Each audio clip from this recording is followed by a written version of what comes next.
Well, we're taking a little road trip to Nashville this weekend, going up to see Brian from Wild Wings Taxidermy. Going to get my teal that I dropped off to him earlier in the year, so looking forward to that. And figure duck season is about to kick off here, so it might be our last opportunity to make it up here, so we'll be there soon.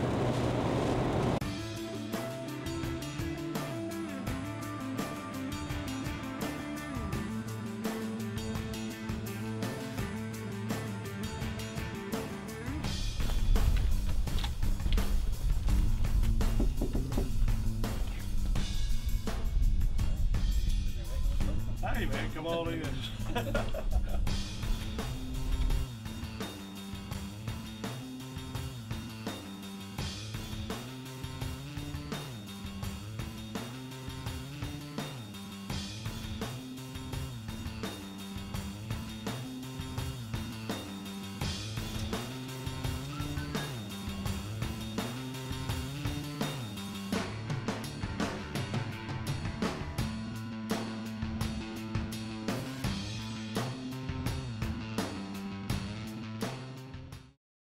On this week's product spotlight here at Vertical Descent Outdoors, this is more of a service, I guess you would say. We're here with Brian Brew from Wild Wings Taxidermy, and he's going to give us a few tips on how to properly store your duck, you know, when you get ready to freeze it before you bring it up to him.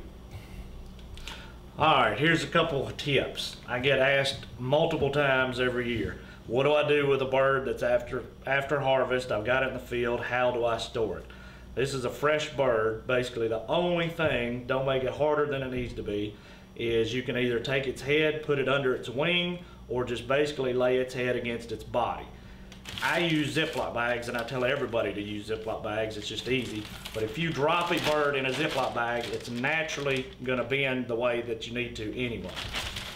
Zip it almost closed. Get as much air as you can out of the bag. There's your storage, quick and easy. Everybody can do it. I suggest going to Walmart or another store right before season. They sell Ziploc bags in gallon and 2 gallon sizes. Just get a 2 gallon size. You can fit probably a small snow goose in one. And put them in your blind bag. Come lucky day in the blind, you kill what you need. Do that, let it cool down after you shoot it for about 10-15 minutes, put it in the Ziploc bag, take it home, put it in your freezer. All is well. And then get it to your taxidermist as soon as you can. That's what I was going to ask you. I mean, is there usually a time frame, you know, that's better? I'm sure the sooner you can get it to you, the better, but... Time frame on a duck put in a Ziploc bag is probably, it would be safe for about a year. After a year, the feet will start showing freezer burn. And a lot of people will call and say, hey, I've had a duck in my freezer for, you know, a year and a half, 2 years, is it good? Quickest way to tell is get it out of the freezer, look at its feet. Its feet will progressively turn a real light white color and get extremely firm like a piece of cardboard. If it is bright white and after say 20 minutes sitting out, the feet are still not pliable at all, odds are your bird is, you know, past the point of you getting back, you know, what you can, because, you know, we can only do what you bring us is our starting point. Right. I can't work wonders. Taxidermists aren't magicians. We don't have a magic wand to, you know, turn something, you know, into something that's not. So you always hear a lot of people talking about putting the bird in pantyhose, but you recommend sticking with the I would stick with plastic. I get ducks brought to me on a regular basis in pantyhose wrapped in aluminum foil, saran wrap, newspaper, paper towels, you name it, blankets, towels, I've seen it all.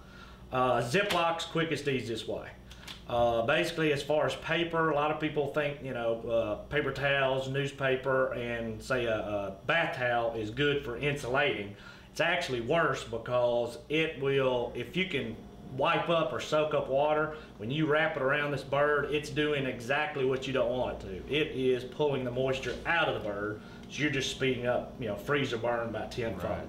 So plastic is your friend. It cannot break feathers, cannot bend feathers, and it protects. Everything else, especially pantyhose. When you slide a bird into pantyhose, if you don't do it exactly perfect, when you slide it in, it could bend those feathers like that, and then it's sitting in your freezer for a year or two, just causing damage or potential damage.